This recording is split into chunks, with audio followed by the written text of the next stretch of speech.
The stories.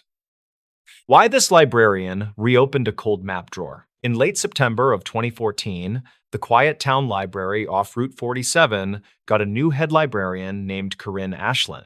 She was 39, a former archivist who'd spent years cataloging geological surveys for a state university. By all accounts, Corinne wasn't the kind of person to chase ghosts until the day she decided to reopen an old, locked map drawer that everyone else had forgotten. The drawer sat in the basement stacks, labeled Time State Topography 1952 to 1958 asterisk. Its brass handle had gone dull with age, and the key was missing. For years, staff used the cabinet as a makeshift table for coffee mugs and boxes of donations. But one morning, while rearranging a shipment of donated atlases, Corinne noticed a faint rust-colored smear near the label. It looked like dried clay or maybe iron dust. Either way, it didn't belong there. She mentioned it to her assistant, and he laughed, saying, "That drawer's cursed. Ask Mrs. Langley. She swears a surveyor disappeared working on those maps." Corinne smiled politely, but something in her stayed hooked on the idea. She asked around. The drawer dated back to when the building served as a records annex for the county planning office. In the mid-50s, several regional floodplain studies were stored there before the files were relocated or supposedly relocated to the state archives. No one ever verified that. When Corinne checked the archive's digital inventory, she found gaps. 4 missing surveys, all from the same year, 1957. They covered a stretch of riverland that was later condemned for a hydroelectric project that never materialized. That evening, Corinne used a universal key set kept for restoration work and opened the map drawer for the first time in decades. Inside were rolled parchments bound with cotton strings, their edges yellowed. Beneath them, she found a tin box wrapped in wax paper. Inside the box lay a water-stained notebook, a compass with a cracked lens, and a faded photograph of 2 men standing beside a field the size of a football stadium, ringed by survey poles. On the back of the photo, someone had written, asterisk, last day before the dig, GM asterisk. Corinne scanned the initials against old employment rosters. There was a Gregory Mallon, a field engineer who'd gone missing in June of 1958. Officially, he'd left the project for family reasons, but the local paper from that summer told a stranger story. Asterisk, surveyor vanishes near proposed reservoir site. Search suspended after 3 days. Asterisk, no follow-up, no body recovered. Corinne started a file. 1. She called the county records department. A man named Leland Cross, an aging clerk who'd worked there since the 70s, remembered something. Mahlon. Yeah? He was working on the Franklin Bend plan. Whole thing got shelved when the funding dried up. I heard his partner quit soon after. Leland didn't recall the partner's name, but he mentioned an old storage trailer the county once kept near the riverbank. They hauled the trailer out after a flood in the 60s, he said. If anything survived, it's in the historical depot now. The depot was just a few miles away. Corinne drove there that weekend, signed in as a researcher, and requested the Franklin Bend materials. The clerk brought her a warped cardboard box smelling of mildew. Inside were soil samples, invoices, and a reel of magnetic tape marked Audio Log 4 field notes. She had to borrow an old player from the depot staff. The recording was faint, but clear enough to recognize 2 male voices. Asterisk, Greg, you're not logging this, right? Asterisk. Asterisk. Relax. It's just us. But if this ridge keeps sinking, we need to report it. Asterisk. Relax. Relax. Asterisk. Asterisk. We will. After the last survey, the company can't afford another delay. Asterisk. The tape ended with wind noise and a scrape, like a microphone hitting dirt. Corinne replayed it 3 times, listening for landmarks. At one point, one of them mentioned mile marker 12 and the culvert by the sycamores. Using digitized topographic maps, she traced those features to a narrow bend along the river, now fenced off as private land. When she brought this to the local sheriff's office, the deputy shrugged. If you're talking about Mahlan, that case is older than my dad. We can't go digging around on private property for a rumor. But Corinne wasn't chasing rumor. She was following evidence. She emailed a geologist friend from her university days, Dr. Theo Ricks, who specialized in landslide patterns. Theo ran a ground-penetrating radar survey along that same bend under a research permit for soil erosion. The data showed a deep subsidence pocket about 20 feet from the current riverline, consistent with an old collapsed tunnel. Theo sent her the printout and a note, asterisk, "You might have just found their camp trench." Asterisk. They returned together a week later. Theo handled the radar equipment while Corinne recorded the coordinates. Near sunset, a small piece of metal surfaced from the silt, a corroded survey tripod leg, stamped Property of Franklin Bend Hydro Limited. The find was modest, but it confirmed the crew had worked exactly where she predicted. From that point, Corinne began piecing the timeline. The notebook from the tin box mentioned sudden soil shifts, pressure readings, and the phrase asterisk, map variance, river shift, not natural. Asterisk. The handwriting was Mahlan's, matching samples from his earlier reports. It appeared he suspected someone had deliberately diverted a drainage channel to falsify flood risk data, possibly to inflate land value before government acquisition. If true, exposing it could have derailed the whole project. The company had millions at stake. Mahlan filed his last note 2 days before he vanished. Corinne cross-checked the company records and found the corporation dissolved in 1961, right after a quiet lawsuit settlement with an undisclosed party. No public record linked it to Mahlan. But tucked inside the notebook's back cover, hidden beneath the lining, she found a short letter addressed to M.R. Hanley, attorney at law. It never got mailed. The ink was blurred but readable enough. Asterisk, they moved the stakes. If anything happens, check the revised map in drawer C. It's the only truth left. Asterisk. Drawer C was the one she'd opened. By early winter, local journalists picked up her findings. The county authorized a limited excavation, mainly to verify the historic maps. When workers dug near the subsidence pocket, they uncovered remnants of an old metal barrel containing drafting tools and fragments of canvas. Among them was a wristwatch, glass shattered, still faintly engraved, asterisk GM, asterisk dental fragments. Nearby, later confirmed Mahlan's identity. The discovery didn't just solve a missing person case, it revealed a quiet cover-up. The original floodplain data, preserved in those maps, showed the river was unstable long before developers planned the reservoir. Ignoring it had likely saved the investors short-term losses, but cost one man his life. The county issued a formal acknowledgement of error, though no one alive faced charges. The land was later rezoned as a conservation area. Corinne kept working at the library, though people now came from all over asking about the librarian who solved the map mystery. She never took credit beyond saying she just followed what was left behind. The old drawer was cleaned, cataloged, and displayed behind glass with the tin box and the compass inside. Every so often, she'd unlock the case to polish the brass handle, and she'd think about Mahlan's note the way he wrote times the only truth left, asterisk. She understood now that archives aren't just about paper or ink, they're about the things people try to bury, and the few who still choose to look. By the next spring, the library basement smelled of fresh paint. The drawer sat quietly in its corner, again, cool metal against the hum of fluorescent lights. And that was enough. No headlines, no dramatics, just a reminder that sometimes reopening the past isn't about curiosity. It's about letting someone finally be found. The Bridge Creek drowning that wasn't recorded. Locals in Deschutes County still mention a cold evening on Bridge Creek when a man vanished without an official entry. Witnesses later argued over the hour and the light while the water ran clear and slow beneath alder shade. The only certainty, according to archived notes kept in Bend, was that the call for help never landed where it should. The gap in paperwork turned an ordinary search into a puzzle that keeps reappearing in winter conversations.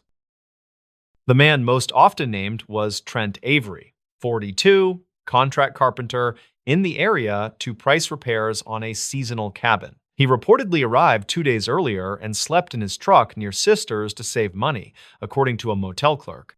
The cabin owner said he never signed in or asked for a key because daylight was already fading near the ridge. The owner told deputies he expected a text that never came, which is a detail that repeats across later statements.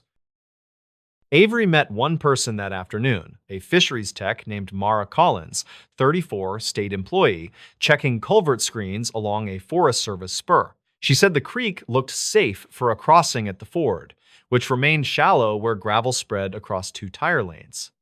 Her state records log for that date lists water clarity as good and current speed as moderate with no debris above the culvert. She remembered a white cooler in his truck bed and a neatly folded jacket on the passenger seat. Dispatch logs from that week show wildfire smoke along the highway and intermittent tower issues between Sisters and Camp Sherman. A technician wrote that calls sometimes hopped east before returning, which could explain later confusion over which county heard the first report. A private tower contractor filed a brief noting brief resets during the evening hour when shadows lengthened across the creek. The record is not a smoking gun, but it sits near the time window witnesses describe. Collins said she left him near 5 while the light still held, and the ford looked routine for any cautious driver. She told investigators he waved and asked about the old bridge pilings that stick from the bank near the bend. She reportedly replied that the pilings belonged to a logging ramp that washed out when storms changed the channel 2 winters back. She did not recall him stepping into the water or walking the gravel bar to test the footing. State records list a cloud front moving in from the northwest with cooler air that sometimes makes breath show at dusk. A ranger out of Sisters wrote that the creek often looks tame until a beaver dam upstream lets a pulse slide through. That can raise water a few inches quickly, which becomes meaningful in a narrow crossing where tires already press wet stones. The ranger did not say this happened that night, only that such pulses occur without sound along that reach. The first missing person alert does not exist in the county file from 2009, though later forms reference an original call. One deputy said the form might have been faxed to a non-emergency line that stopped accepting overnight traffic. Another deputy thought a visitor probably dialed from near the highway and hit the wrong jurisdiction due to the tower skip. The absence of a timestamp feeds the theory that information arrived in pieces and never landed in a single folder. 2 anglers claimed they saw a dome light blinking near the ford sometime after dark while the truck sat angled to the bank. They argued about whether the engine idled or whether they only heard water sliding against stones under the alders. Some locals claimed a third person approached the scene on a bicycle and left without speaking, though investigators never confirmed such a rider. Their statements match on the dome light detail and diverge on almost every other point. Avery's sister later provided archived notes from his phone bills that show attempts to call a Ben number around 8. The number belongs to the cabin owner who had already driven home to Redmond and silenced his ringer above the garage. Records conflict on whether a voicemail ever arrived because the carrier log shows activity while the device log shows only a missed call. The discrepancy is small yet meaningful when trying to place a voice in a narrow hour along the creek.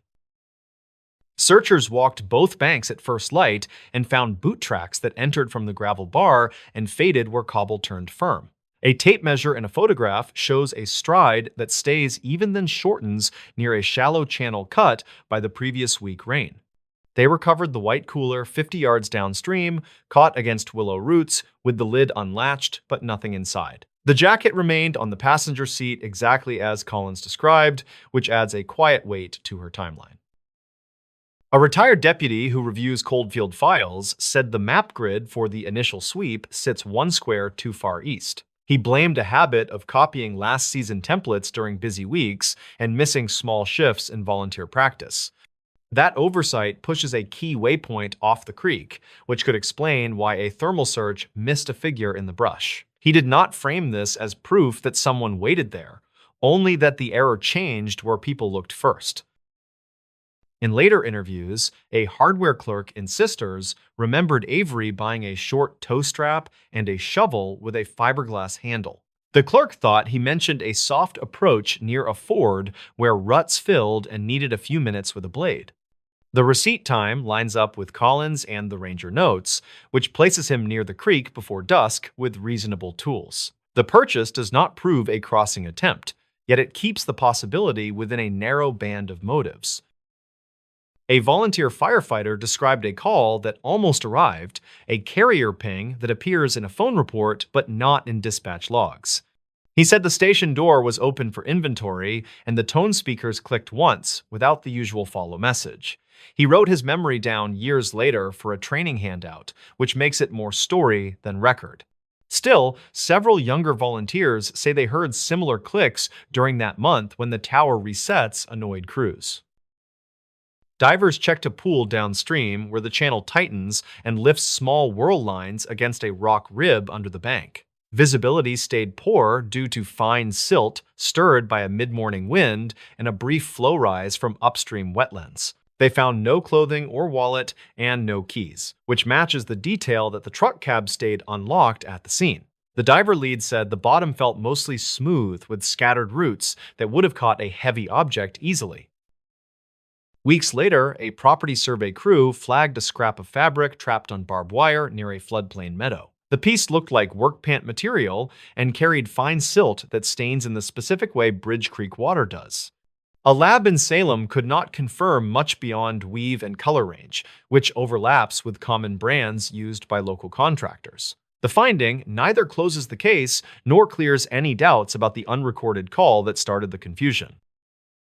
Avery's truck eventually left the impound lot and returned to family after a modest court order that resolved a storage dispute. The odometer reading suggested little movement beyond the approach and the short angle found by deputies at first light. Tire pressure on the right front ran low enough to pull a light vehicle toward the wet edge during a cautious attempt. A mechanic said that detail matters only if a driver felt rushed and chose not to air up before crossing. Some residents claimed he might have walked out before midnight after losing patience with the patchy calls and weak signal near the ford. Others said a car picked him up on the highway and drove north toward Warm Springs, a route that thins quickly after dark. Investigators never confirmed either thread because camera coverage along that stretch remains limited and cash purchases leave quiet trails. The two stories survive because neither collides with the evidence found by the creek. Years after the search, a regional auditor reviewed communications procedures and noted that inter-county coordination improved during the next season. The report mentions additional training with tower vendors and a shared checklist when pings show cross-jurisdiction drift for emergency calls. None of that resolves where Avery went, yet it addresses the blank square where his first alert should have lived. The lesson sits quietly in meeting minutes while the creek keeps moving stones along the shallows. The file remains open in a narrow sense with periodic review when new hikers report odd finds in willow tangles after spring runoff. Most of those reports fade after a deputy drives out and looks where grass has already leaned and lifted again. The absence of a recovered body keeps speculation tethered to polite voices in diners near the highway and the mill. The story persists because the paperwork gap made a simple night on a small creek feel like an argument that never ends. The stories. Ranger station logs noted a missing hiker at noon. The radio crackled just after lunch, and the clipboard showed a blank line beside a borrowed bear spray canister. The word missing sat in block letters on the duty sheet, and the clock over the map board ticked louder than usual. Renata Vale worked the desk that week, 38, seasonal ranger with a stubborn streak for clean paperwork. The station sat outside a popular canyon where the trail ran through scrub pine, and July heat made the air taste metallic. Her plan for the day was simple: clear the lost and found shelf and call 2 vendors about water filters. Plans changed when a volunteer handed her the trail phone and said a worried brother was holding. He said his sister failed to text from the halfway point, and he used the word routine like a spell. He gave a name that did not exactly match the sign-in sheet, and his voice thinned when Renata asked about clothing and pack color. He had a screenshot of their last conversation, time-stamped just before noon, and said a ranger blog recommended checking the canyon switchbacks first. Renata felt the quiet alarm that starts in a seasoned ranger's hands, the kind that steadies rather than shakes. She called the number on the permit sticker that matched the closest name, and a voicemail box chirped with a clipped greeting. She checked the station cameras that watched the parking turnouts and found a silver sedan rolling in at 10:20. The driver wore a brimmed hat and taped the ends of the laces. A detail Renata wrote down because details age poorly when pressure arrives. The volunteer named Marco searched the trailhead kiosk for the morning log, while Renata stepped into the sun and scanned the ridge. Wind pushed dry heat across the gravel, and a jay scolded from the utility pole. She keyed dispatch and said they had a potential overdue hiker, not confirmed, and that initial checks were underway. She kept the language tight because words build momentum, and momentum brings helicopters that the budget cannot always afford. A woman in gym shorts approached with a dog and said she had heard a shout near the lower falls, short and sharp like a name. The dog sniffed the air and leaned toward the creek, then lost interest and sat her down. Renata asked about time and direction, then thanked her and pressed the note card against the map with a magnet. Witness statements fail without anchors, so she pinned the details to the grid and reviewed them aloud. Marco returned with the binder of trail camera stills that interns pulled from a motion unit near the bridge. The images showed the brimmed hat at 11:16, then again at noon on the switchback above the falls. The shirt color looked different under the dappled light, a common effect on digital stills that gave Renata a moment of doubt. She printed 2 frames and circled the pack strap, then clipped them to a clipboard for the field check. Her simple plan melted fully when dispatch called back with archived calls. A person had phoned the tip line at 11:42 and asked about trail closures on the East Rim, then hung up when asked for a callback number. The caller used a masked service that had failed before, and the audio had that empty room sound that suggested a roadside kiosk or a cheap motel. Renata pressed a knuckle against the map and agreed to log the call as related. She put together a step-by-step, starting light and staying local to the canyon. First, a hasty sweep from the bridge to the switchbacks with 1 ranger and 1 volunteer. Second, a parking lot inventory to match plates to permits and to note any vehicles with cooling engines that did not match sign-ins. Third, a witness walk with the dog owner to the lower falls, with a promise to return her to the trailhead within the hour. She radioed the plan and heard the click of acknowledgement from Wyatt Perales, 32, trail tech and steady boots in rough ground. They moved out along the creek, and the summer smell shifted from dust to algae and sunscreen. A couple in sun hats pointed to a narrow ledge where someone had left a crushed water bottle and a candy wrapper. Renata photographed the area with a department phone, then bagged the trash because trash turns into stories when the wrong eyes find it. She kept her sentences short on the radio and noted her times with a pen that left grooves deeper than the ink. At the switchback, Wyatt found boot scuffs that angled off the tread and into scrub so tight it would punish any shortcut.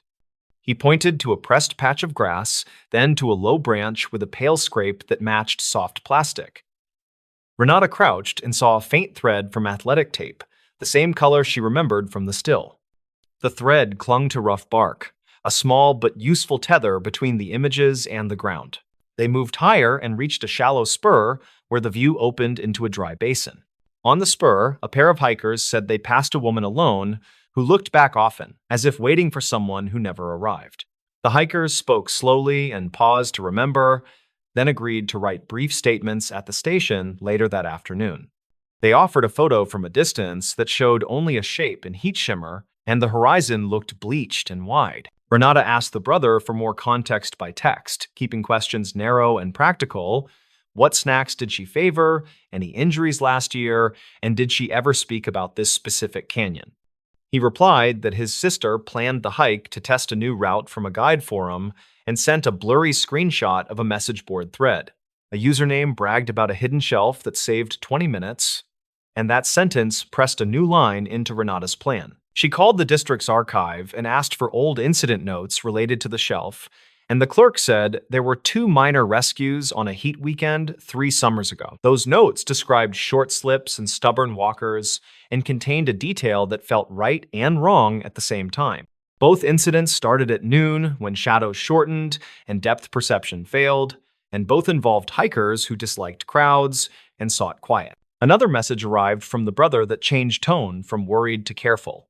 He said a coworker reportedly spotted a silver sedan at a grocery near the highway at 1:30 with the brimmed hat visible through the windshield. He said the coworker did not want to get involved, and that felt useful in a different way. Renata thanked him and wrote the time down, then circled highway with a question mark that drew a slow breath from Wyatt. They pushed through Manzanita to reach the rumored shelf and found it narrower than described, with a crumbling margin that looked unfriendly. A faint shoe print showed a split tread that matched a popular brand, and a smear on the rock smelled like cheap bug spray. Wyatt anchored a line to a juniper and leaned just far enough to see a small alcove with shade and a clean view of the bridge. A person could wait there unseen, then return to the trail when passing groups moved on. Renata called dispatch to log the shelf and asked for a quiet check on the grocery footage if the store manager would allow it without a formal request. She kept the ask light, and the clerk at the store reportedly agreed to review only the parking lot from 1:15 to 1:45. While they waited, they spoke to a fisherman who said he had heard someone practicing a greeting near the bridge, polite and warm, the way people rehearse before calling an office. They returned to the station to regroup and found the dog owner had kept her promise about the statements. She drew a crude map of her walk and marked the spot where the shout came, which lined up with the shelf by a neat stroke. Renata checked the plate list from the lot, and one entry bothered her because the registration sticker covered an older color. That usually meant a cheap repaint, often done quickly when a car changes hands among friends. The call from the store came back while the clock swept toward 4. Footage reportedly showed a silver sedan near the outer edge, and the driver wore a brimmed hat. The camera caught the driver opening the trunk, then closing it without removing anything. The driver sat for a full minute, then left the lot with a slow signal that suggested careful timing rather than confusion. That action made less sense if a hiker was lost, and more sense if a narrative needed space. Renata asked the brother to send any recent photos of his sister's gear so they could match brands and colors to the thread on the branch. He sent a camping picture from spring, and the pack straps matched the stills with unnerving accuracy. He also sent a photo of a laminated media badge from a fitness channel and apologized for forgetting to mention that side gig. Renata stared at the badge and felt the click of pieces rubbing into place. She pulled the permit files again and found a second entry from the morning that used a near match to the name, with a transposed letter that looked accidental at first glance. The second entry had a note in different handwriting that said, "Early shoot near bridge, approved by office." The office had approved no such shoot as far as Renata knew, and a deep memory of an email warning about unauthorized product videos rose to the surface. Those videos sometimes used stage trouble to capture attention, then rode the wave for clicks and ad buys. She contacted the regional office and asked whether a crew had requested permission that day, and the answer came back tidy and negative. The office asked for details, and Renata kept her language cool and focused on logs and times. She included the masked call and the quiet shelf, and the fact that a brimmed hat appeared where a plan would benefit from a dramatic turn. She asked for guidance on whether to treat the case as a welfare check or as a permit violation with a side of false alarm. Before the office replied, Wyatt flagged a new detail from the camera stills that had felt unimportant earlier. The brimmed hat in the second still carried a small pin that caught the sun, and the same pin appeared on the media badge in the spring photo.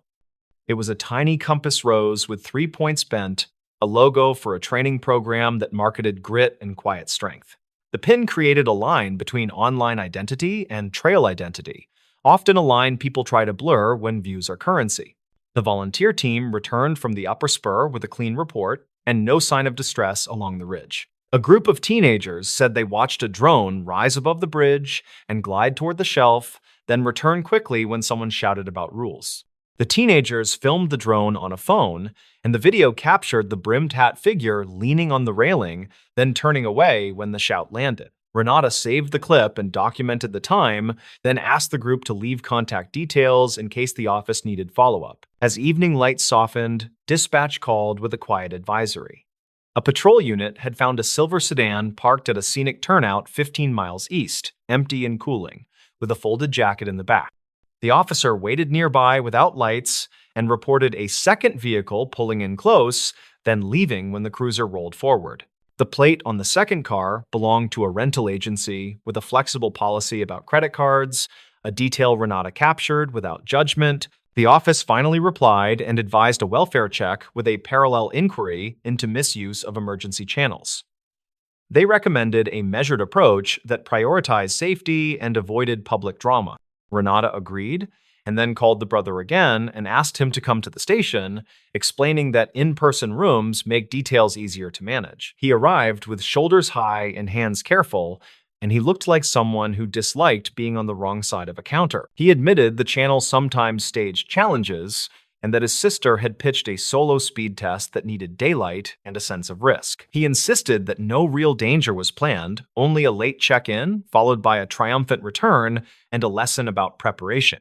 He said a friend reportedly stood by with water near the highway, and the masked call was about closures because crowds ruined dramatic timing. He said he panicked when she missed the planned text by a full hour and called the station because the bit felt wrong. Renata listened and typed, then asked to speak with the sister by phone. The brother made a call on speaker, and the brimmed hat answered with a small breath, then a quick apology that sounded practiced. She said she was safe and nearby, and that she feared trouble once she realized how many people had watched the bridge.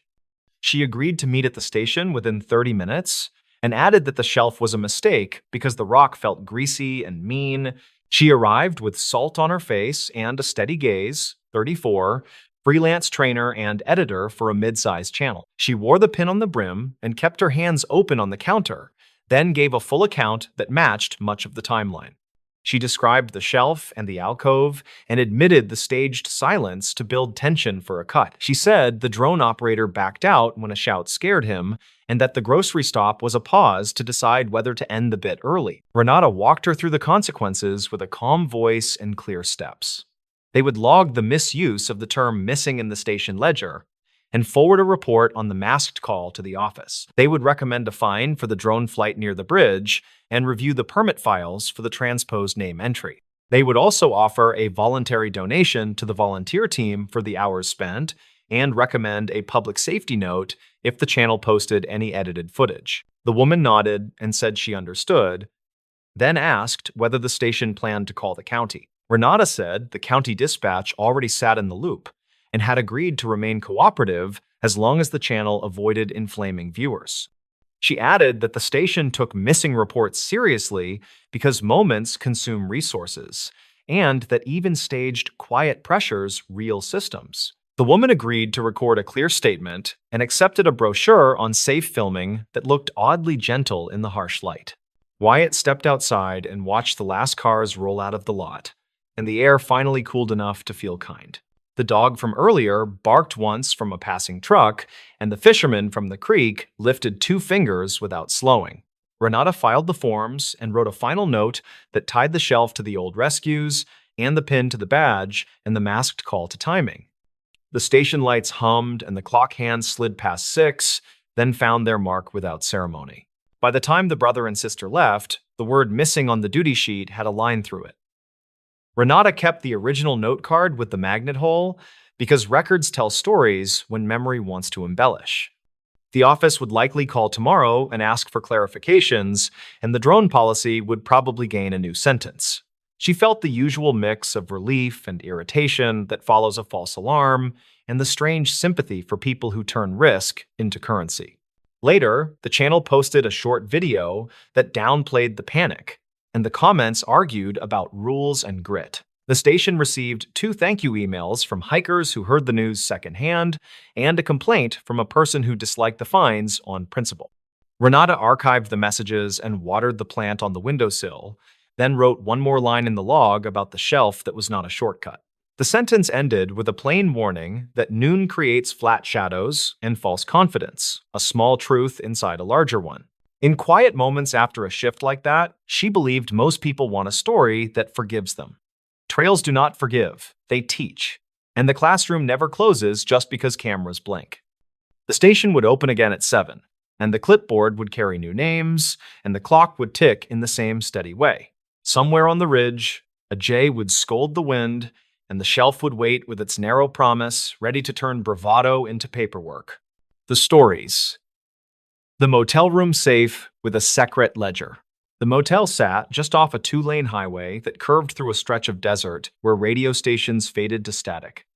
The sign still buzzed faintly, a few letters missing so that it read, asterisk, Elton Mo L asterisk. For years, the rooms had been rented mostly to truckers, traveling salesmen, and people who didn't want their names on a record. But in the spring of 2011, a part-time maintenance worker named Vince Daly age 42, came across something in room 12 that would change how the place was remembered. Vince wasn't an ambitious man. He fixed air conditioners, mowed the patchy grass, and replaced broken keys. On that particular morning, he was there to remove a faulty safe from under the dresser. It had been locked for years. Ever since the manager before last passed away, the new owner told him to cut it open so the space could finally be rented again. Inside was a single object, a small black ledger, its edges curled and faintly sticky, as if something had spilled on it long ago. The front cover had no name, no label, just a thumbprint stain. Vince assumed it was nothing. Maybe a guest had used it to keep receipts. He tossed it in his tool bag and went on with his work. Later that evening, curiosity got the better of him. He opened the ledger while sitting at the counter of a diner across the road. The first few pages were normal lists of initials, dates, dollar amounts, but halfway through, the tone shifted. Names were written in full, alongside words like balance cleared and returned. Some lines had stars next to them, and others were crossed out entirely. Near the back, he saw a series of entries dated between 1984 and 1987, all under a heading written in shaky block letters, Collections Room 12. At first, Vince thought it might have been a motel expense log, but a few of the names seemed familiar. One matched a woman whose picture still hung behind the front desk, a former housekeeper who'd disappeared decades ago. He mentioned it the next day to Marlene Greer, the daytime manager, who shrugged and said old records were full of ghost entries. Still, something in her expression told him she wasn't entirely surprised. Over the next few days, Vince couldn't let it go. He went to the county library and looked through microfilm archives of local newspapers. In late August of 1986, he found a short article about a missing motel employee named Carla Mendez. The story said she'd last been seen leaving work after a night shift, carrying the deposit bag for the week's earnings. Police assumed robbery, but no suspect was ever found. That name Carla was written 3 times in the ledger, each next to the same date. August 22, 1986. One entry read, final balance, then ledger closed. The coincidence was too clean to ignore. Vince took photocopies of the pages and showed them to a retired sheriff's deputy he knew, Alton McCrae, who had worked the area back then. Alton took one look and went quiet. After a moment, he said the handwriting reminded him of Ray Weller, the motel owner in the 80s. Weller had died in 1992 after his car went off a canyon road. No foul play suspected, just bad brakes and too much whiskey. Alton said there were rumors Weller used the motel as a front for short-term loans cash advances to locals who couldn't go through a bank. The ledger might have been his way of keeping track of who owed what. The crossed-out names, he explained, could mean debts paid. Or something worse. Vince started noticing how people reacted when he mentioned the find. Some locals would change the subject. Others told him not to dig. The place had been losing business for years, and nobody wanted reporters sniffing around. But he couldn't shake the thought that someone might still care about what happened to Carla Mendez. He tracked down her sister, Isabel who still lived 2 towns over. When he showed her the ledger, she didn't even touch it. She just said, "We already tried for 25 years. Nobody cared then. They won't now." Before leaving, she pointed at one of the other names, P. Larkin. He was a regular there, she said. Used to drink with the owner. Ask the bartender from that time if he's still alive. Vince found Pete Larkin listed in a 2020 phone directory. He was living in a nursing facility about 30 miles away. When Vince called, the man's memory was fading, but one thing stuck. There was cash, Larkin said. Every weekend, people paid what they owed. Weller called it the 12 Club. Said if you didn't pay up, you checked out for good. It sounded like drunken talk, but when Vince returned to the ledger, he realized that almost all entries labeled cleared were tied to weekends. One page listed the amount 500 next to C. Mendez, and a note, handled in 12. At this point, the facts that remained were simple.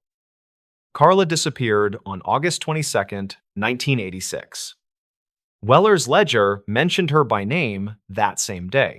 Weller died 6 years later in what might have been an accident, and now, decades later, his motel still stood, barely operating, with a safe no one had opened until Vince cut it loose. He reported everything to the local sheriff's office. They took the ledger as evidence, but nothing came of it for months.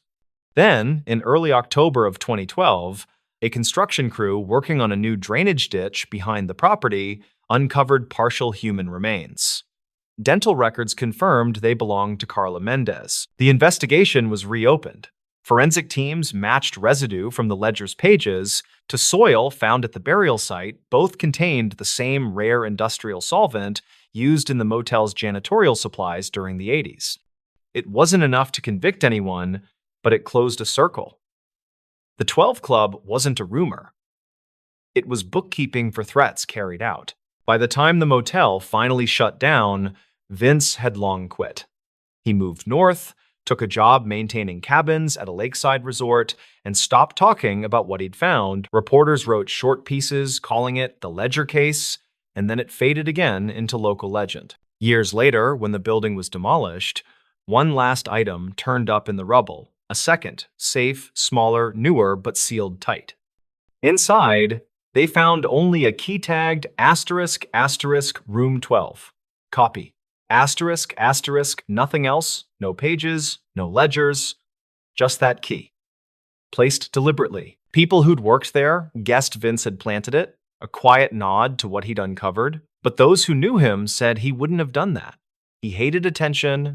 Maybe it was Weller's doing, a strange joke meant to outlast him.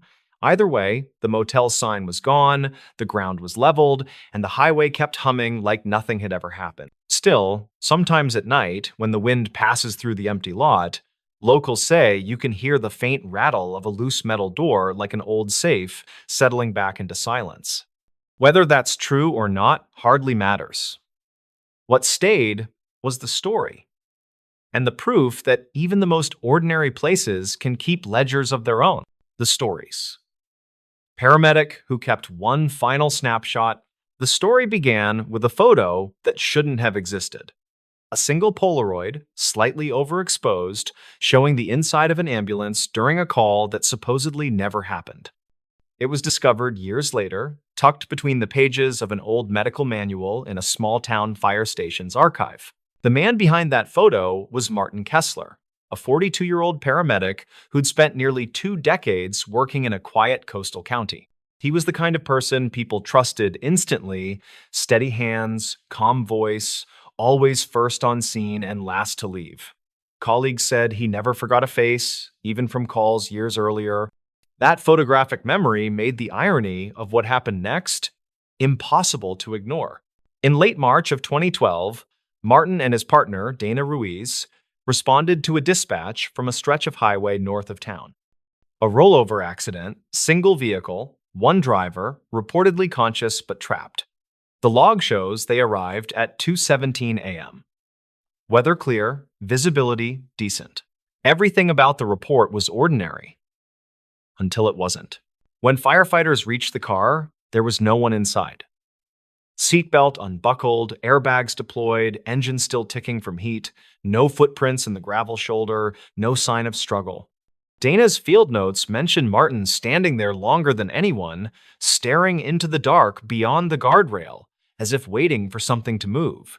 He didn't say much on the drive back, just, "It doesn't feel right." Someone was here. The next morning, Martin called the dispatcher, asking for the driver's name. There wasn't one. The system had registered the call as civilian report unknown source. No, 911 record existed, only a radio relay from a patrol unit that later denied making it. That was when Martin started keeping a notebook part medical log, part journal. He filled it with incident details that didn't make sense, addresses that didn't appear on maps, names that changed between shift reports, an emergency call from a decommissioned nursing home that had burned down 5 years earlier. Dana joked it was his ghost file, but Martin treated it like evidence. In mid-April, station archives show him requesting a portable camera from inventory, the kind still used for accident documentation. He said he wanted backups for reports. No one questioned it. That camera became the source of the one photo that remains. On May 5th, Martin responded alone to a cardiac distress call in a residential neighborhood. The official dispatch recorded a woman named Eleanor Marsh, age 71. When Dana arrived 15 minutes later, the house was empty. No patient, no signs of struggle. Only Martin, sitting on the front steps, shaking. He told her he'd just finished chest compressions, but there was no body. That evening, he turned in a sealed envelope to the station chief. Inside, a single Polaroid showing an elderly woman on a stretcher inside the ambulance. Her face pale but peaceful, IV line in her arm, heart monitor reading a steady rhythm. The timestamp on the photo matched the call, yet no hospital in the region logged a patient by that name, and the ambulance's GPS data placed it in the station lot at the time. For weeks, the department treated it as a data glitch, a wrong timestamp, maybe a mistaken upload. Martin, however, stopped taking calls entirely. He used his accumulated leave and disappeared from the rotation. Dana later said he'd started visiting the county records office, spending hours looking through missing persons reports from the 1990s onward. According to the clerk's statement, he requested files on one case repeatedly, a local woman, 71 years old, who'd vanished from her home in May of 1996. Her name, Eleanor Marsh. She'd been last seen the same week a younger Martin had begun his EMT training in that same county. What tied them together came from an old photograph Martin found in the file. It showed a group of EMT trainees standing beside a vintage ambulance. On the far left, a younger Martin smiling awkwardly. On the far right, a woman in a white nurse's uniform, Eleanor, back when she'd volunteered with the training program. Her sudden disappearance had never been solved. The case quietly closed after 3 years. The evidence stacking grew stranger. In late May, an internal audit found Martin had accessed archived radio frequencies from the old dispatch system equipment retired in 1999. He'd been trying to trace the source of that first mysterious accident call. Logs showed someone or something still transmitting on that outdated frequency once every few nights, always repeating the same brief phrase, "medic en route." By early June, Martin returned to work briefly, though he looked exhausted, his once steady hands trembling. He told Dana he thought the woman from the Polaroid had been trying to reach him for years, that all the phantom calls were echoes of old emergencies, looping through time until someone finally answered. She begged him to take time off again, but he refused. "If I stop listening," he said, "they'll stop trying to come home." The last confirmed sighting of Martin Kessler was on June 15th of that year. Surveillance footage from a rural gas station shows him fueling the ambulance alone, headlights off, before driving north toward the old highway. The timestamp reads 2:17 a.m., the exact minute of the original rollover call. 3 days later, the ambulance was found parked beside a defunct rest stop, keys still in the ignition. The driver's side door was open, the radio turned to static. In the back compartment, responders discovered a single Polaroid camera lying on the gurney. It contained one undeveloped sheet of film. That image was later processed by the state lab. It showed the inside of the ambulance, empty except for a stretcher, with 2 folded paramedic jackets placed neatly side by side. The back doors stood open, facing a foggy stretch of road. The official report labeled Martin Kessler missing, presumed deceased. No further transmissions were logged from the old frequency. The firehouse quietly retired his call sign, and the Polaroid was sealed in evidence storage, tagged simply, recovered from Unit 7, June 15, 2012. Years later, when new recruits asked about him, veterans would point to the framed photo on the wall, the one of Martin and Dana receiving their service award in 2010. Behind the glass, barely visible under the reflection of overhead lights, there's a faint double exposure. The outline of an ambulance interior, doors open, a stretcher waiting. At this point, the facts that remained were simple. The snapshot was real, the patient never existed, and somewhere along that forgotten highway, a paramedic might have finally answered a call meant only for him. The stories. Night guard who logged footsteps, no camera recorded. The night it happened, the security office at the old Westmore shipping depot smelled like dust and burnt coffee. According to shift logs, a 42-year-old guard named Dennis Halbrook clocked in at 11:30 p.m. and wrote a short note. Asterisk. Routine patrol. Clear floor. Humid tonight. Asterisk. He was the only guard on duty. By dawn, his chair was empty, his flashlight was lying under the main stairwell, and the building's cameras, 8 of them, showed nothing from the hours between midnight and 2. Westmore had been a Rust Belt landmark since the late 1970s, a concrete maze of loading bays and silent conveyor belts on the edge of a quiet Midwestern town. Dennis had worked there for 7 years, divorced, reliable, usually quiet. The kind of man who showed up early and read old paperbacks during breaks. That night was supposed to be uneventful, just a standard walkthrough before the building was scheduled for renovation. Around 12:10, he logged a line in the duty notebook kept beside the monitor screens. Asterisk. Footsteps on mezzanine catwalk, West Wing. Checked cams, no feed, asterisk. A minute later, asterisk. Still hearing it, will inspect, asterisk. That was the last thing he ever wrote. The plant's internal system backed up video every 6 hours.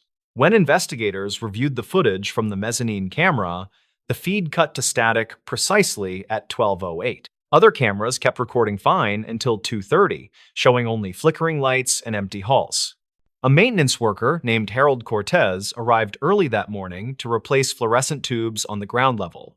He found Dennis's flashlight lying on its side, beam still weakly glowing, and the notebook open.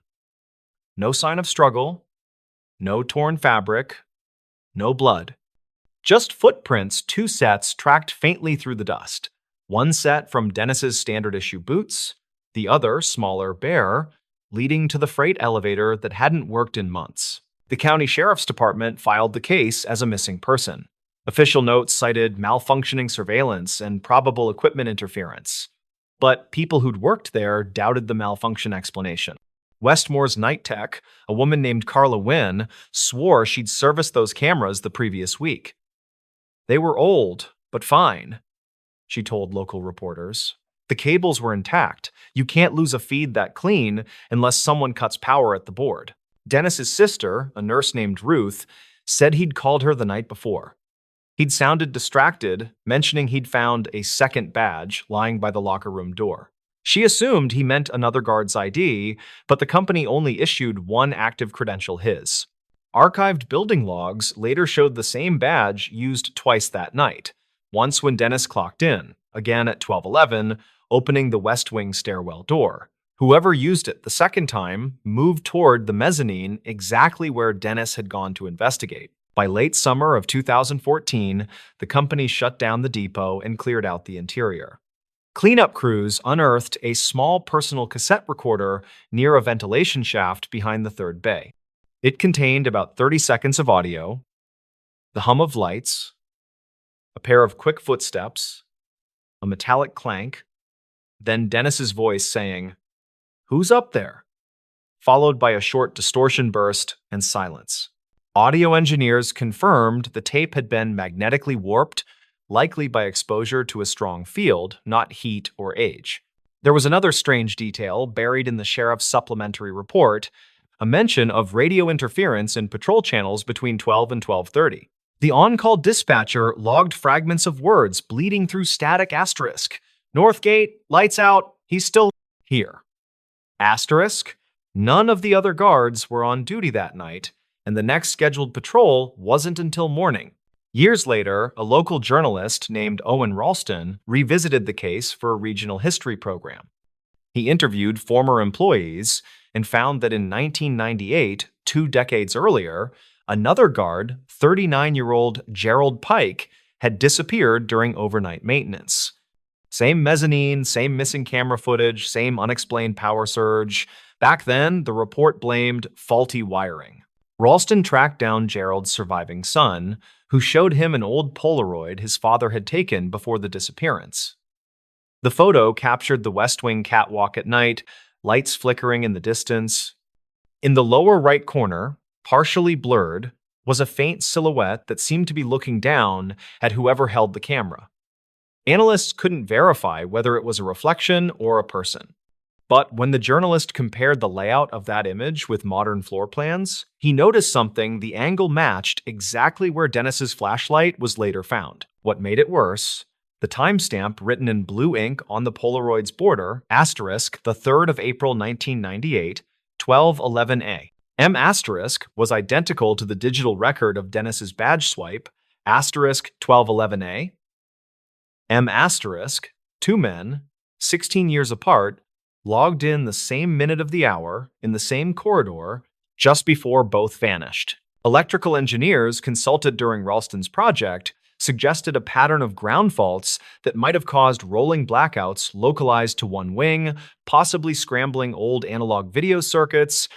It could explain the synchronized failures, but they couldn't explain how both guards' ID logs and physical traces pointed to motion beyond any camera's field. In late autumn of 2021, the depot site was finally demolished. Before the demolition, a volunteer archivist named Leah Torres cataloged remaining items from the security office for the county museum. Inside a rusted filing cabinet, she found the original duty notebook sealed in a plastic evidence bag. Most pages were smudged, but the last line stood clear under the dried ink. Asterisk. Still hearing it. Will inspect. Asterisk. Beneath it, barely visible under a tilt of light, another faint line appeared, impressed by pen pressure, not ink. Forensic enhancement later revealed, asterisk, recording this time. Asterisk. That phrase matched an unfiled cassette found near Dennis's locker years earlier, the same type used for the warped tape. The archivist played it carefully on a restored deck. The audio was faint, but at the 13-second mark came what experts described as a pattern of steps, counted 7, then stop. The acoustics placed it roughly 10 feet above the ground, consistent with the mezzanine. When news of the find resurfaced, Ralston added an epilogue to his documentary. He pointed out that both the 1998 and 2014 incidents shared one quiet constant. The security logs always mentioned footsteps, but never the echo that should have followed in a steel-floored building. He speculated that the mezzanine's partial collapse during construction years earlier created a space that resonated oddly, bending sound in ways the old analog recorders couldn't track. Maybe, he said in the closing narration, what Dennis heard wasn't someone walking, but the building replaying itself. The official record lists Dennis Halbrook as missing, presumed deceased. No remains were ever found.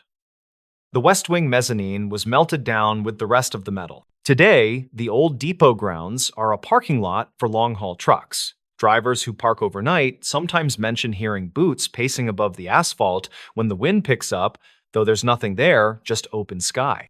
Local radio traffic still gets random interference near mile marker 32, short bursts that resemble a steady rhythm of footsteps. At this point, the facts that remained were simple.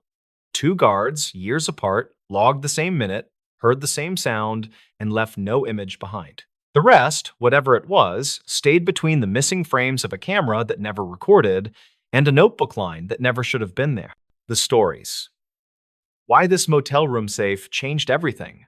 They called it a budget motel along a long highway spur where road dust gathered in corners and secrets settled quietly. The room safe in number 12 looked ordinary enough, powder-coated steel with a keypad that beeped politely at tired travelers. Lyle Garza woke before sunrise on a Tuesday, 38 years old, and working claims for a regional insurer. He had driven 3 hours to meet a policyholder whose pickup had burned behind the old diner, and he wanted clean paperwork today. He checked into the motel first, showered fast, then laid out forms on the dresser, careful about matching VIN digits and timestamps. His plan was simple: wrap the inspection before lunch, then circle back for photos and voice notes after the truck release. He liked driving while the day still felt open, and he told himself the assignment would be routine and forgettable. It had been forgettable until the manager knocked. 2 quick raps, then a pause heavy enough to make him frown. Mara Quintero stood in the doorway with a clipboard, 34, managing rooms and payroll while raising her nephew after school. She asked if he had heard the beeps from the safe, because front desk saw brief power spikes last night. Lyle said he had not used the safe, and she nodded, eyes moving toward the keypad like someone checking a stove twice. Maintenance had logged an odd complaint the previous afternoon. Reportedly, a guest in 12 claimed the safe ate his wallet. The man left before checkout, promising to call the card companies, and a note in the margin said possible intoxication. Mara said housekeeping later pulled the bedding and found a small metal tool near the baseboard. Lyle picked up the tool carefully with a tissue, a thin square of steel with a notch like a feeler gauge. He set it on the desk with his forms, then opened his voice recorder, speaking in that steady tone he used for field notes. He described the room, the safe brand, the tool, and the time on the microwave clock because simple details held steady on lonely days. Mara asked if he knew how to clear the safe code since the master sheet had gone missing during renovations last winter. He did not, but he knew the trick of powering off consumer locks, which could flip hidden defaults, according to a warehouse supervisor he once interviewed. He unplugged the mini fridge, found the breaker panel behind a painting, then asked permission to shut the room briefly. They stood in the doorway while the lights flickered and the highway hummed like a restless air conditioner beyond the lot. He waited 10 seconds, restored power, then tapped the keypad with a ballpoint, feeling silly and a little curious. The safe beeped twice in a lower tone, which he recognized from a training video about apartment lockouts, reportedly used by traveling warranty teams. He tried a factory code that someone had once mumbled during a fire inspection, and the safe chirped, green light winking. The door opened an inch against a sticky seal, and Mara let out a nervous laugh, surprised and worried in equal measure. Inside sat a clear zipper pouch with a folded receipt, a motel keycard from another town, and a small black voice recorder. He found a driver loyalty card attached to the receipt, and he read the printed name softly without repeating it twice. The dates lined up with last week in neat columns, and the purchase list looked like roadside dinners between midnight and 2. He asked Mara if the guest from yesterday had paid cash, and she nodded, then reached for the phone to check archived calls. The front desk handset kept scratchy tapes by default, a habit from the previous owner who never trusted software invoices. She played a call stamped at 2 in the morning, where a tired voice asked for room 12, mentioning a late delivery and stiff back. Another call at 2:30 asked about vending, and a third at 4 asked if nobody would bother him until noon. Lyle switched to evidence mode, careful and methodical, letting his coffee cool while he cataloged the pouch contents. He photographed the safe before moving anything, then called his supervisor to report an unexpected discovery unrelated to the truck claim. The supervisor told him to act reasonably and preserve anything with identifiable information, then to keep his focus on the scheduled inspection. He listened to the voice recorder after asking Mara to stay within earshot, since 2 listeners felt wiser than one on strange mornings. The first file held roadway noise, then a quiet tone of someone rehearsing directions, same room number repeated like a sticky thought. The second file was shorter, a man saying he could not keep doing this and that she would understand once it was delivered safely. He paused to note the words safely, which felt pointed given the open door and the blinking keypad. He bagged the recorder in a zip bag from his kit, then checked the keycard from the other town, which was stamped with a lion logo. Mara recognized the chain and said there was a property 30 miles north, mostly used by truckers and medical travelers. He returned the room to normal and headed for the burned truck with his camera bag, but his plan had started to wobble. The pickup sat behind a towing yard fence, soot clinging thick to the firewall, while melted wires drooped like tired ivy. He worked the usual grid of photos, then the odometer and the cargo bed, then cross-reference with dispatch notes he had requested by email. The fire report smelled like common engine loss, not sabotage, and he felt relief settle along his shoulders as the cause narrowed. He dictated measurements and closed the laptop, then looked at his watch and thought about the safe again and the trembling voice. He felt a nudge of duty that had nothing to do with premiums, and he drove back to the motel through heat that made the road shimmer. Mara met him with a printout of last night guests, which listed an alias that matched the loyalty card name partly. The address field showed a mail drop location, familiar to freight drivers who rolled through without a fixed base.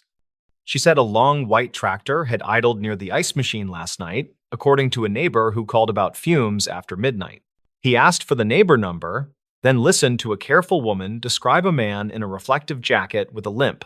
She said he stayed near room 12 door, not inside, as if waiting for someone to arrive quietly or leave quickly. She heard 2 quiet knocks around 3, and a soft voice answered, then a cart rattle like someone moving luggage without wheels. Lyle opened the pouch again and noticed a handwritten code on the receipt back, 4 digits and a messy star next to it. He tried the code on the safe, and the delay light flashed, which often meant an old user lockout or a wrong sequence.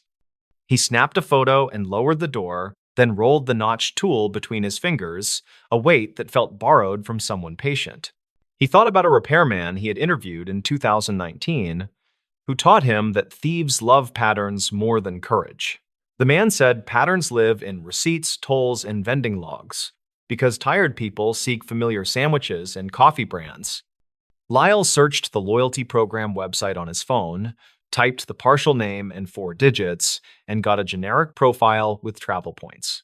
The profile showed recent redemptions listed by city, and he wrote them on a notepad, then drew lines between dates and approximate routes.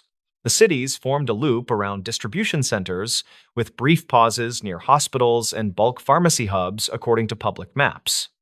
He felt his heart step faster as the voice recorder line about delivered safely nudged his thoughts toward the quiet side of medicine. He told Mara he would drive north to the Lion Logo Motel for a quick visit, and she insisted on calling ahead politely. The clerk up there skimmed her stay sheets and mentioned a forgotten envelope last week found under a mattress frame during turnover. The envelope held nothing when housekeeping retrieved it, but a corner showed marks from a rubber band, reportedly stretched tight. He reached the northern property by mid-afternoon, watched trucks rock gently in wind, and asked for the manager on duty. A tall man with tired eyes met him in the lobby, said a nurse had asked about a lost pouch 3 nights ago. She wore a badge from a staffing agency, spoke quickly, and left a number that went to voicemail full by morning. The manager allowed a quick look at the lost and found cabinet, which contained phone chargers, a chipped mug, 3 lanyards, and a plastic bag with an empty pharmacy sticker peeled halfway. Lyle photographed the bag and wrote the former label number carefully, then stepped into the parking lot to call a friend in compliance he trusted. The friend checked a public database of recalls and shortages, then told him to consider the rise in small clinical thefts along transport corridors. He returned to his car and replayed the second audio file, hearing the way the man swallowed hard between sentences. The phrase "delivered safely" stuck again, and he wondered if safely meant to someone specific, not to a warehouse or anonymous shelf. He drove back to the first motel with a plan forming, not quite a theory, but a set of steps that could either untangle or embarrass him. He asked Mara for permission to review last week camera footage that covered the breezeway near room 12, and she agreed. The feed was old, grainy, and stamped with the wrong date, since nobody reset it after storms in 2015. Still, silhouettes moved clearly enough. And at 3:12, a figure in a reflective jacket appeared with a short, careful stride. The figure waited near the door, then crouched to slide something under, then stood fast as another figure approached from the stairwell. The second person carried a rolling cart with a blanket thrown over, which hung low enough to hide a small cooler shape. They exchanged a short handshake, then rolled the cart toward the soda machine area, where cameras always blinked with static. Lyle paused the frame and sketched the handshake position, because small, consistent gestures tied people to habits when faces stayed hidden. He compared the notebook times to the archived calls, matching the neighbor report with the footage minute stamp nearly exactly. He folded his notes and looked at Mara, who watched quietly with the clipboard held like a shield against a sudden chill. He called the non-emergency line and asked to speak with property crimes, then explained he was an adjuster who found items in a room safe. He said the items might connect to an ongoing pattern, not a single incident, and that he was available to hand them over cleanly. The dispatcher thanked him and routed the call, and he kept his voice steady while explaining that nobody was hurt today. The detective who arrived wore a tie gone soft at the edges, a man who had seen this exact motel a dozen times. He took the pouch, the recorder, and copies of the photos, then asked Lyle to explain the breaker trick and the code attempts. He nodded at the handshake frame and said a group had moved product along back roads for months, staying under dollar thresholds on purpose. Lyle asked quietly if product meant medicine, and the detective said people cut solutions with water and resold to small clinics. In some stories, the clinics were victims with forged orders, and in others, they were partners, trying to stretch short supplies like taffy. The man in the reflector jacket likely ran deliveries for cash while hauling legal freight, which made tracing routes messy and confusing. The detective listened to the voice files twice, then looked at the loyalty redemptions and circled 2 cities with his pen. He said the phrase delivered safely could mean to a person at a care home who could not pay official prices anymore. The pouch might have served as a drop signal, and the room safe might have held a stopgap in case someone panicked. They took statements from Mara and the neighbor by phone, and the manager at the northern property sent a scanned copy of his notes. The detective collected the notch tool and said it was standard for bypassing cam locks, which matched a series of quiet thefts from vending. He asked Lyle to write a formal summary of his steps, meticulous and dated, and to expect a follow-up if a warrant landed later. Lyle finished the paper part in his room, breathing slow while light crept through the blinds in a warm, tired stripe. He wrote down the way the safe beeped twice after power restoration, which suggested a default that any one patient could eventually find. He wrote the route loop and the hospital adjacency, and he wrote the voice phrasing exactly because transcription mattered when memories warped. He closed his laptop and stared at the open safe like it wanted to be ordinary again, silent and blank and light. He felt that shift people talk about when routine work bends into something it has no business touching on a weekday. He thought about honest clinics, rationing doses, then about someone paying cash at 3 in the morning because a parent cried. At dusk, the detective called back and said a unit found the white tractor idling near a different budget property downtown. The driver had the same chain lanyard from the lost and found cabinet, and his phone contained notes about room safes by brand. He reportedly told officers he was only a messenger and that someone else handled actual swapping and dilution, which sounded flat and practiced. Lyle listened quietly and said he would be available if a deposition request arrived. Then he sat with the keycard on the dresser. He knew he would remember the feel of that notched tool because it had a purpose-built patience that felt personal. He knew he would remember the cheap beep of the safe and the way a single small space changed the line of his day. A week later, he got an email from the detective, brief and measured, thanking him for the timeline and the careful photos. The message said the pouch had traces of saline and a label adhesive compound common to medical packaging of a certain class. The voice on the recorder matched a man pulled over near a way station, according to dispatch logs and an archived booking photo. Lyle drove back to the motel after closing another case, and he asked Mara how business felt since the long Tuesday. She said people still stopped for highway rest, and she tightened a few procedures quietly, preferring to let small changes speak. She now kept master codes in a locked drawer and replaced 3 aging safes with models that logged attempts for a full week. They stood in room 12 a moment, like visitors paying respects to an inanimate witness that never blinked. The safe sat closed and calm, doing exactly what a box was meant to do, which felt both reassuring and strange. He signed the receipt for his stay, then shook her hand, and promised to bring better stories next time through. On the drive home, he thought about the phrase delivered safely again and how words can hide more than they reveal. He wondered how many small transactions keep the world running, good and bad, unremarkable and decisive, stacked behind quiet doors.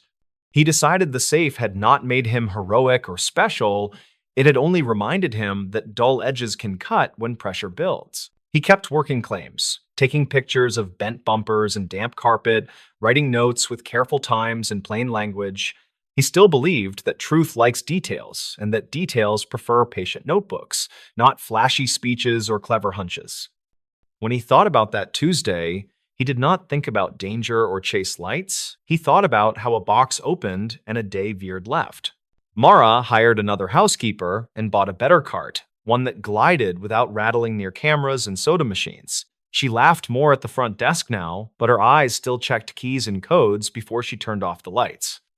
She told her nephew that small routines matter, like counting towels and returning clipboards, because order resists the creep of careless luck.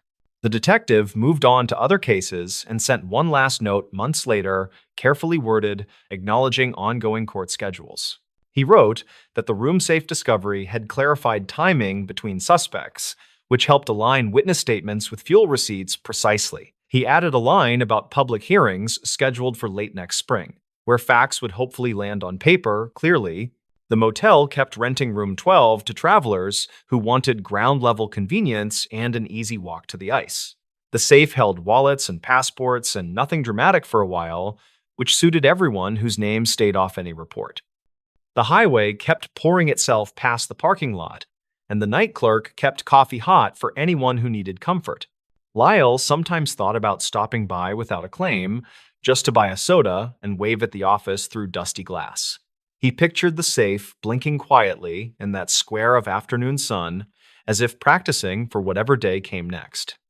He accepted that the box had not changed him completely, but it had polished a habit he already valued deeply. He looked back on it like a narrow bridge he crossed safely, not a legend, just a real span over a quiet creek. He had listened, he had written, he had looked twice, and he had taken small steps that lined up neatly. That felt like enough for a life that preferred steady roads to loud headlines, and it still does.